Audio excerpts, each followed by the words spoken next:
All right, so now we're going to see just how far we can push this. So we've learned that clothes can boost your intellectual performance. But can they save your life? Check. This is Chenjerai Kumanika, a professor of communication at Clemson University and also a social justice activist. I'm visiting my folks, so there was some all brand on the scene. I'm good on fiber. And for many years in the 90s and early 2000s, he was in a hip-hop group called The Spooks. I was just listening to the Spooks. Oh, man, were you watching the YouTubes? I was mostly noting, like, what you were wearing, since we're going to talk about that. There's a lot of leather.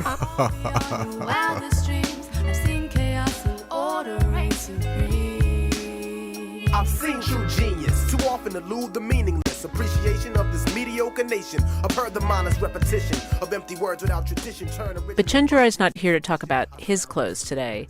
He's here to talk about a conversation about clothing that he's been hearing his whole life, and that drives him crazy. What is okay for a black person to wear? Like, remember this version of it? I think the hoodie is as much responsible for Trayvon Martin's death as George Zimmerman was. I mean, there'd been some crime in this area, and the criminals were wearing these hoods. We're still hearing about the hoodie. There is no evidence that race had anything to do with this. For Chenjerai, and most people he knows, the idea that a hooded sweatshirt, or really any type of clothes, could be responsible for an unarmed black teenager's death. It doesn't seem like reality any more than the idea that not wearing a short skirt could protect you from rape. You know, it's like this slick move where we should be thinking about the system, but now we're thinking about the individual. So conversations that go down this road, talking about what clothes African Americans should wear or shouldn't wear, they're really hard for him to tolerate. And when it's coming from other African Americans, I just think they should know better. You know, like, let's not talk about clothes. We gotta fix this system. So when Chenjerai feels a connection with someone and then finds out they feel differently about this clothes thing, he just avoids that topic.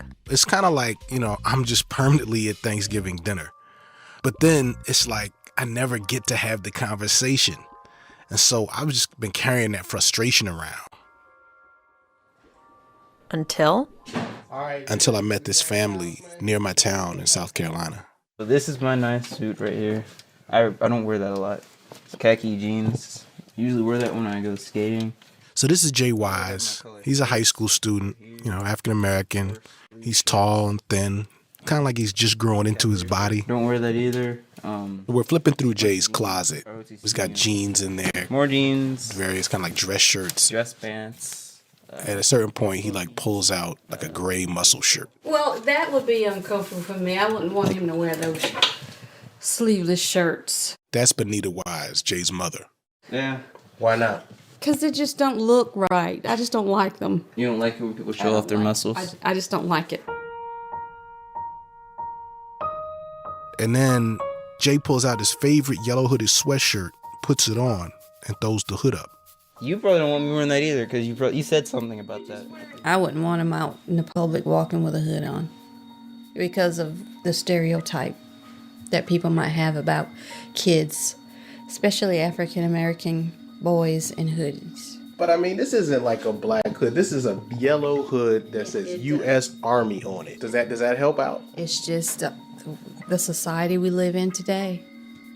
Somebody would look at him and think that he's up to no good. So I'm listening to Benita, and she would never say that a hood was to blame for Trayvon Martin's death.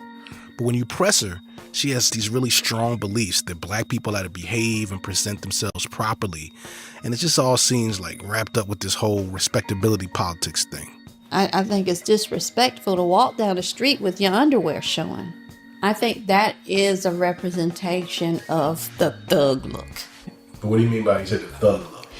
Oh gosh, you know, the gangster, you know, I'm in a gang, I'm ready to fight. I felt like Benita represented everything that bothered me about the way some black people start looking at each other and ourselves through white people's eyes. I really don't think that a AB student, I don't think he would show his underwear. But what does it have to actually do with their intelligence? I don't think they would. I don't think an intelligent kid would do that. Listening to her it seems like instead of trying to change the system that never really was fair, she's passing these rules about how to dress down to her son. And I just felt this anger come up, you know? It's like I really just had to breathe. Can his clothes protect him? Yes, I think so. I think they can. And if you look at it, Bonita's position really has affected Jay's life. When Jay was in middle school, one day he came home, his pants, they were kind of sagging. So I think he would leave home one way, and then when he got to school, he was letting them sag just a little bit. A little Not like a deep sag. No, just a little bit. Right. So so he can kind of fit in. So that's why we decided to take him out. Now, Jay says he never sagged his pants, but either way, he was homeschooled for almost 3 years. I didn't want him to fit in. Now he's back in school, but he's still following his mom's rules. And he says he wants to become a police officer. If I'm out there, I will try to act different and have people change their mind about police instead of trying to be the standard police officer that's sort of dehumanizing, and actually try to talk to people. You listen to him, he thinks he could change the world. But he's just got a lot to learn, and I think it will come with age. Right now, he's thinking like a child. So Bonita thinks Jay is naive, but honestly, I think she's naive.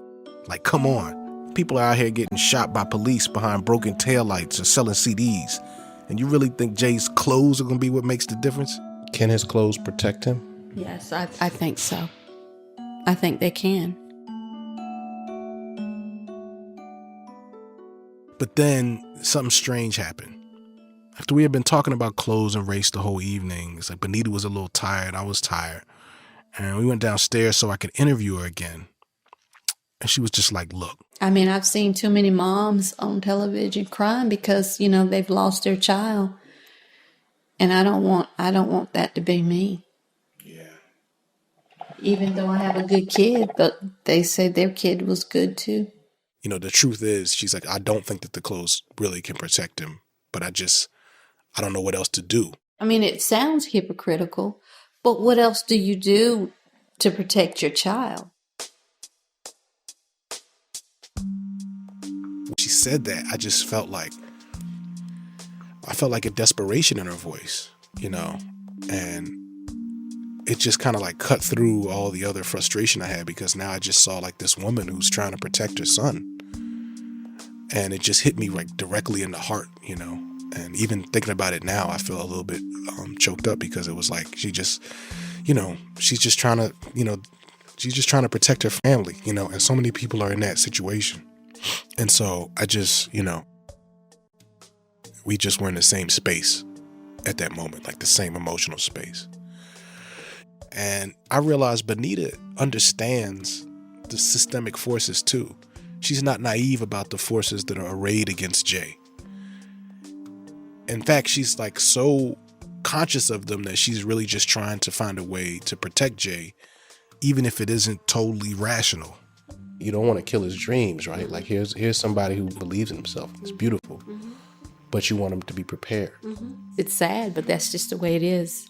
I mean, he's a smart kid. But at the end of the day, he's still an African-American male.